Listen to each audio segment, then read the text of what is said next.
really I like that. It actually made me buy the Ping Answer T a couple years ago. That was an awesome putter, and I really love that one. And then I just got an even roll too. Well, all this is an educational process, right? So when we first started testing, it's not that we didn't know what we were doing, but compared to what we know now, it's just an exploration process, but what we're learning along the way is, for example, is that it's the technology in putters. Over the 100 years, only 3 or 4 putters have ever actually made definitively golfers better. Okay, that's it. Out of all those millions of dollars in R&D, all that designs, all those famous people that you've heard of. Well, which ones would you put at that list? The Answer has definitively made a difference. Okay, and it was so ugly that people still had to play it because it was so good. Then you take when people were used to that. Well, let's think of 8802 style versus a more MOI, cavity bounce, back putter, right? It made a big difference for golfers.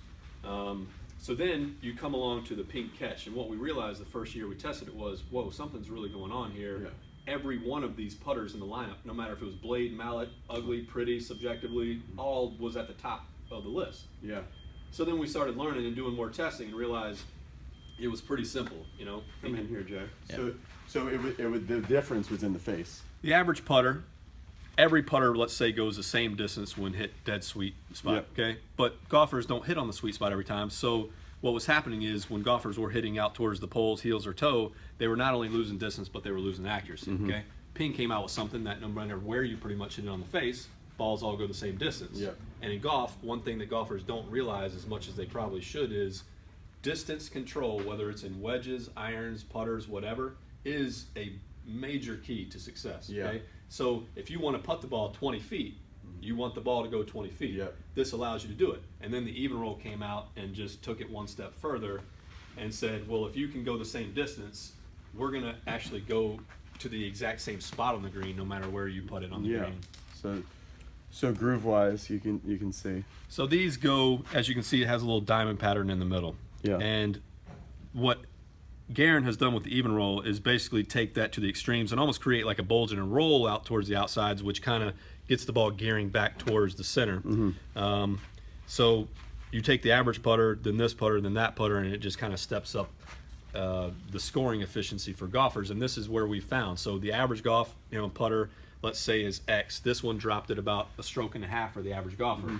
This one, on top of this, dropped another stroke and a half off for golfers. So in theory, you're saying on average, the average golfer would maybe shoot 3 strokes less with an even roll, not compared to the catch, but an compared even to, roll like, compared to their standard. ill-performed Scotty Cameron or whatever. I mean, Scotty Camerons, at the end of the day, are very popular putters, but they've never, last year they finished 50th in our test. That's the number one thing I get when I'm a very good putter, and it's the number one thing I get when somebody's they'll say, well, what putter is that you're using? They'll be like, what putter are you using? And I'll be like, oh, it's my Ping, or it's now my even roll. And they'll be like, oh yeah, but nothing can beat Scotty Cameron when you're properly. This is the part where golfers aren't going to want to hear this, but golfers are the smartest dumb people we have ever met. Okay, for the most part, they're more highly educated.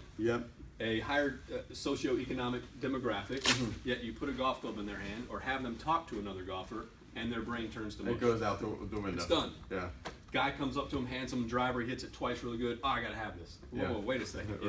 That's not a test. So and same thing with putters. We call it brand washing. That's something that we were talking about to Sam with the putters. Now you guys have seen. I just want to, because this is like boggles my mind a little bit. But a lot of people would be like, yeah, the numbers might be pretty good with whatever putter. We had this one. The numbers might be pretty good with this, but I could never stand over this putter. Okay, so the look is just makes me want to barf, or whatever they'll say. Actually, I think the look of this is pretty cool. So golfers have forever said it has to look good to play good, right? Yeah, like, oh yeah, I pulled this out, I feel confident. I'm just gonna I feel like I'm the man. Over the year, we've done a test that compares the subjective feedback from consumers before a test to the performance of those same products after a test. And what you find is it has no correlation. So over the years, some of the ugliest putters subjectively scored in the test have performed the best for those same golfers that thought it was the ugliest putter in the test. MLA was one of those. I mean, it always finishes near the top because they have a real technology that works, you know? But there's a lot of folklore and myths that happen in golf, and that is really the purpose of MyGolfSpy. It's to clear the slate of really what we consider to be just almost stupidity at this point, when we have the facts to present what is here, okay? And when presented with those facts, you can either try to distract us from that or detract someone else from that, or just go, hey, the best way I can tell you is this. If you're willing to listen in an unbiased way, the truth will be heard. But you have to be willing to listen in an unbiased way. And if you're not, you're gonna not reach your full potential, you know? That's the way I look at it. All right, guys. So you can see more about MyGolfSpy and the testing facility and everything else they're doing at MyGolfSpy.com. That's probably the best. There you go. Yeah. And the Twitter is the same, right? Yeah, MyGolfSpy. Yeah, at MyGolfSpy and everything else. What else do you guys want to tell anybody before we go? I think that's probably it. I mean, I would just say equipment matters. What's in your bag matters for sure. The Indian and the air. It is the Indian and the air. Well put. Oh, so. And the other thing I found, like, it's getting more and more available to get custom fit. Like, that's becoming like easier to do. I even looking through the channel, went to try to go do a putter fitting, to get like custom fit for a putter. I just really couldn't find anything. Until Garen did it for me in San Diego, but until then, that seems to be like lagging a little bit. There's a couple of issues. I mean, one staggering stat. We did an article a couple years ago that I think 85% of PGA professionals have never been fit for a putter. Yeah, I mean, they're just staggering. hit it a couple times. Well, they go by feel or whatever. But there's also another bigger issue going on, and that was the whole issue with less custom fitting places around. There were some things that happened a few years ago in the industry that kind of killed a lot of the little small shops around the country where you could at least go to someone that had some knowledge of putter fitting. The other problem is putter fitting is